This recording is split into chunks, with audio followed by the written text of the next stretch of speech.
हमारा जिला है, वहां से ठीक गड़ा बागेश्वर धाम से 20 किलोमीटर की दूरी पर, 25 ज्यादा से ज्यादा। छतरपुर में एक, उस जमाने में जब हम नए नए दरबार में बैठते थे तो छतरपुर में एक सरदार जी दिल्ली से आए जो वर्तमान में कनाडा में रहते हैं। तो किसी ने बताया कि यहाँ बगल में एक गांव है छोटा सा गड़ा, गड़ा गांव में एक छोटे से बच्चे को हनुमान जी की कृपा है, ऐसा लोग बोलते ही रहते हैं। ऐसा सुनकर के वो सरदार जी हमारे पास आए।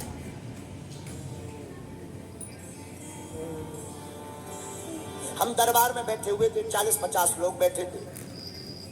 10-12 पर्चा बनने के बाद हमने सरदार जी को बुलाया, आइए आपकी अर्जी स्वीकार है। सन्यासी बाबा की प्रेरणा से, हमारी तो कोई प्रेरणा होती नहीं, हम तो आपके जैसे साधारण इंसान हैं। गुरुदेव की प्रेरणा, श्री सन्यासी बाबा की प्रेरणा से, आइए आपकी अर्जी स्वीकार है। वो आए, आकर बैठ गए। हमने पर्चा बनाया, हमने कहा बताइए क्या बात, क्या पूछने आए। जैसा सब लोग बोलते हैं, आप तो सब जानते, हमने सुना आप मन की बात बता देते, आप बताओ। हम कहा नहीं, हम नहीं जानते, जानते तो बालाजी है, हम तो लिख देते हैं और भगवान की कृपा से वो सत्य निकल आता है। तो उन्होंने कहा महाराज जी अगर आप लिख देते हैं तो हमारे कोई संतान नहीं है, आपका क्या कहना है, ऐसा बोला। एक एक शब्द हमें याद है, आपका क्या कहना। हमने पर्चा पढ़वाया, हमने कहा पढ़िए, आप संतान की कामना लेकर आए हैं, कोई संतति नहीं है, हो जाएगी आशीर्वाद। लेकिन व्यक्ति को यह सुनकर प्रसन्नता होती है, उस आदमी को नहीं। तो हम थोड़ा चौंके, हमने कहा क्या बात है, बात गलत है क्या। बोले नहीं, बात तो ठीक है, लेकिन आपको ज्ञान बिल्कुल भी नहीं है, ठन ठन गोपाला है, ऐसा बोले सीधा। हमें बड़ा बुरा लगा, पहली बार किसी ने हमारी बेइज्जती की होगी। पसीना आ गया। हमने कहा आखिर ऐसी क्यों। बोले आप नहीं जानते, बेफिजूली का ढोंग घुमाए घूम रहे हो, पैसा कमाने के ढंग है, केवल बातें लिख पर पाते हो। हमने कहा अब भगवान जाने। हमने कहा भाई कारण बताओ। बोले पंडित जी आपने कहा कि जाओ संतान हो जाएगी। संतान कैसे होगी, हमारी पत्नी का तो ऑपरेशन हो चुका है गर्भाशय का, बच्चा दानी का। अगर आप जानते होते तो ये भी देख लेते, और आपने तो आशीर्वाद ठोक दिया। हमें भी बड़ा बुरा लगा। मन ही मन हम सन्यासी बाबा को बड़ा ध्यान करें कि तुमने बताया क्यों नहीं, बता देना था कि ऐसी ऐसी बात, डिटेल दे देते। इतना बताया, डिटेल और दे देते। अच्छा कई बार ऐसे मुसीबतों के टाइम पर कनेक्शन कट जाता है, मन ही मन बड़ी पीड़ा हुई। अब 60-70 लोग सामने बैठे थे तो फिर और पसीना आया कि नाक कट ही गई आज। लेकिन तब तक पता नहीं, हमें तो ध्यान नहीं है। भीतर से हुंकार सी भरी, जा कह दिया कि तेरे घर पुत्र होगा और 2018 के पहले होगा तो होगा, बस। उसने वो पर्चा लिया और ऐसा एक टेबल रखी थी, टेबल पे रखा। बोले तुम नहीं जानते ठन ठन गोपाला, दे बड़े चलो चिल्लाते, और ऐसा कह के चला गया। 2-3 दिन तो हम अपने गुरुजी से बड़ा नाराज रहे। और हमारी जिंदगी का पहला चमत्कार, हमारी जिंदगी की विचित्र घटना यही थी सन्यासी बाबा की, और हनुमान जी की प्रत्यक्ष महिमा हमने यही देखी। वो तो चले गए।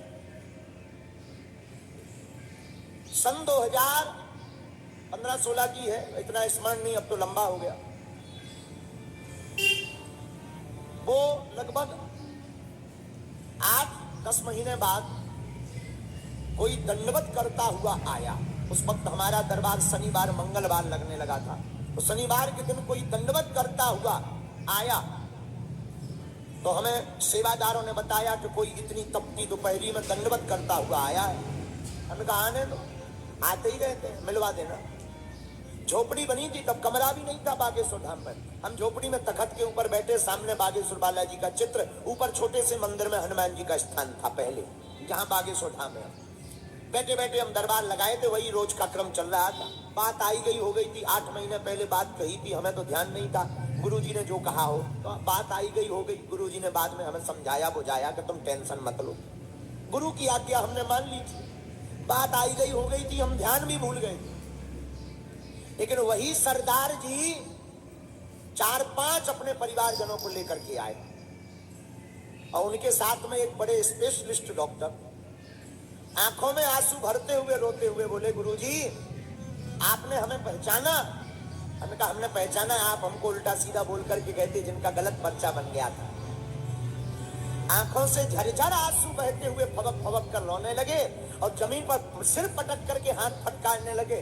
बोले गुरुदेव हमें क्षमा कर दो, और हम बड़े आश्चर्य में हैं। डॉक्टर को हम साथ लेकर आए, हमारी धर्म पत्नी 4 महीने से गर्भवती है।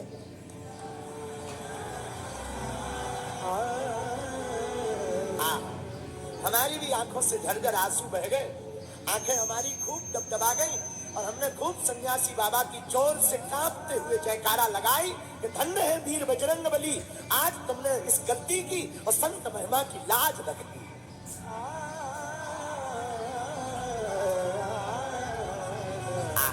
बिल्कुल सत्य घटना हम आपको बता रहे हैं। महाराज जी वो डॉक्टर जो आए थे वो बोले, महाराज जी ऐसा संभव है? मैंने कहा तुम डॉक्टर हो, तुम बताओ, हमें तो कुछ पता नहीं है, हम तो कह देते हैं, बाकी करने वाले वो बैठे हैं। महाराज आपको सुनकर बड़ा आश्चर्य लगेगा, भगवान की कृपा से 2017 में ही उसको पुत्र रत्न की प्राप्ति हुई और हमें आज भी हमारे नाम पर कुछ भी नहीं है, लेकिन एक मोटरसाइकिल आज भी हमारे नाम पर है, आई स्मार्ट गाड़ी, और हमें अपनी जिंदगी का पहला दान आई स्मार्ट गाड़ी के रूप में मिला था। एक ही गाड़ी हमारे नाम है, बाकी हमारी कुछ है नहीं, सब चेला चपाटों की है। एक गाड़ी हमारे नाम है आई स्मार्ट, वो उसके पुत्र होने पर उसने अपनी तरफ से हमें दी थी। आज उनका बालक 5-6 साल 7 साल का हो गया है, कनाडा में रहता है और भगवान की कृपा से खूब जय जयकार है। उसके बाद में पूरे क्षेत्र में चहुदिश चर्चे चले, बातें चली। तब हमने एक दिन अपने गुरुदेव से पूछा कि हे गुरुदेव उसके तो गर्भाशय नहीं था, क्या संतान संभव है? बोले बेटा भजन में बहुत ताकत है, अगर नाम कीर्तन बहुत ज्यादा हो तो हनुमान जी बस में हो जाते हैं, और बस में हो जाते हैं तो उन्हें कृपा